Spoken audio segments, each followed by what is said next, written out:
Hello everybody, this is Maniac for Bricks, and I'm here today with set number 6775, Alpha Team Bomb Squad from LEGO Alpha Team. This set includes 3 minifigures, a lot of different builds. We have...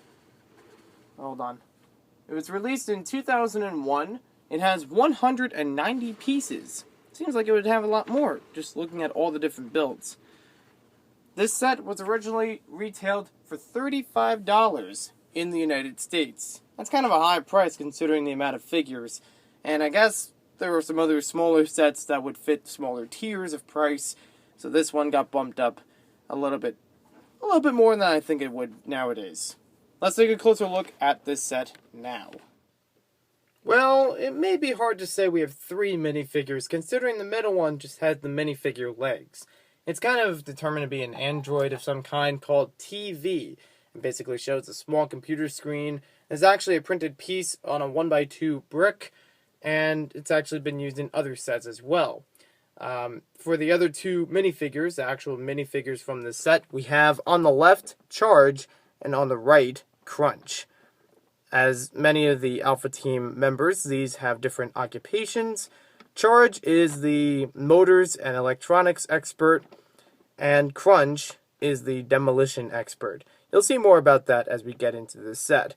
None of these figures have back printing on the face or on the torsos, which is kind of a bummer, but 2001, they didn't really have too many with back printing. These are excellent looking figures from head to toe, and I really like their unique outfits. Here we have the Bomb Squad. This is the main vehicle portion of the set. And these are the 2 vehicles, yes, 2 of them, that are designed to eliminate the evil orbs from Orgul's base and anywhere else they are found across the world. Now, this splits into 2 different sections. One of them kind of serves as a trailer, not exactly a car. And then we have our main... I'm not really sure if it's an ATV or if it's just some kind of large car, but still a nice design. It mainly unhatches from this hitch, and if this is separated, you want to lower these pieces, but we'll take a closer look at those in just a little bit. Our main little car here has a sticker on the front. It's the only sticker on it entirely, a ball hitch on the back, and it also has this crate that can pop out. Has some extra detonators. It has actually brick-built detonator in there, and a little case of dynamite. These pieces are not actually accurate with the set. When I bought it from a reseller, these are supposed to be green, not brown, but they're usually hard to find. And they stick right in here, so we got a little bit of dynamite to work with. Our main car here is pretty slick. A little bulky, but kind of a nice idea. A little large for the wheels. At the time, LEGO used some pretty large wheels for a lot of their vehicles. You got this kind of roll cage section. Not sure if these are lasers or if they're just some hazard lights of some kind. Maybe they'd flash back and forth if they were, in an emergency situation, had to pop in. The best way to open this up to get to Charge, our driver, is like so. And there's a simple seating section in there. You got a chair, steering wheel, and just a little bit of paneling around the sides to fit them in smoothly. Really not much to this, it just rolls back and forth. Now, as our other part, this is more exciting in many, many ways. We have actual features with this one. First of all, we have these pieces on the sides that fold out and allow us to hold the vehicle steady on the ground if it's detached from our main vehicle. That way you can just angle the rockets back and forth. You can spin this around 360 degrees to get it to the right place that you want it. And to control the rockets, or missiles, blasters, whatever you want to call them, you simply turn this gear. It turns a worm gear on the inside, attaches to a regular Technic gear. And this is a really cool mechanism. Back when I first got this set, I had no idea how this thing worked, but I really liked the function for it.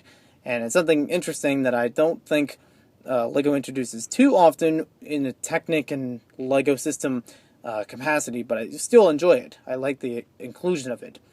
You can angle these pretty far up, they could just keep turning all the way around, but we don't want to go too far. These pieces on the ends are on top of some very sensitive spring-loaded blasters.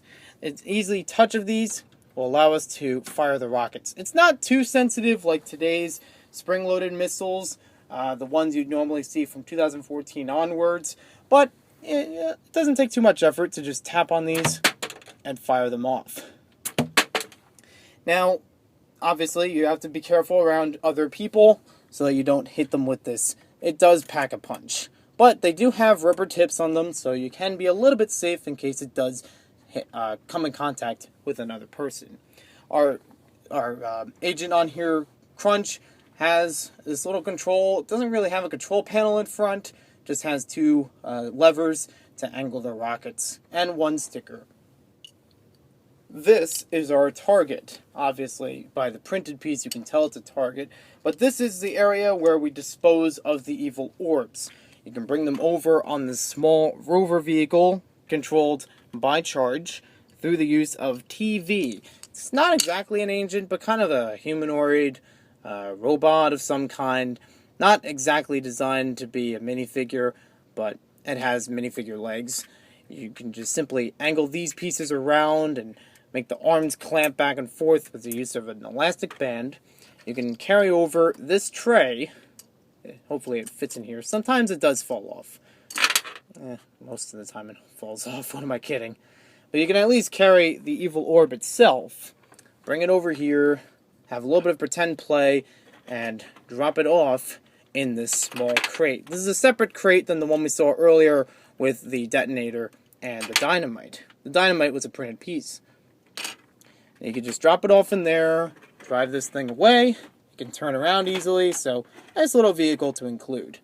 Now, what we want to do with this, it has a spring-loaded feature. There are two Technic springs in there underneath the target, so that way we can blast this out of the area and keep everything safe so nobody gets infected with the evil orb. So we'll take our rockets and we'll try to angle it and try to hit the target. For fun, this would be something cool to do if you're far away from it, see how well you can aim it, and then simply fire. Wow, that packs a punch every time. There are two bricks here that are stickers. Everything else is either without a sticker or without printing or just the printing on there. But yeah, there are two springs inside of there. You can see that. And as this hits it, they'll just launch out. So it's a very cool feature and nice way to integrate most of the set together. Now you'll get to see later on when we go to the Ogle Control Center, you can also use these rockets in that set for its own play feature. Let me try that again. This is fun. Oops, I missed. Yeah, that's pretty cool. This set was always a lot of fun for me to play with back then and even now.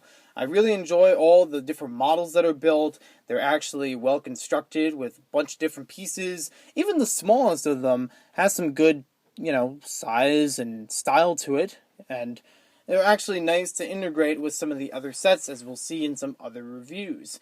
Now, you gotta love double rockets, because at that time I saw there were a bunch of different LEGO sets that had different rockets in them, and this one always stood out to me because you could angle them so well. You could really get some nice aiming with that, with turning the platform and turning these up and down. So, very cool for a projectile function.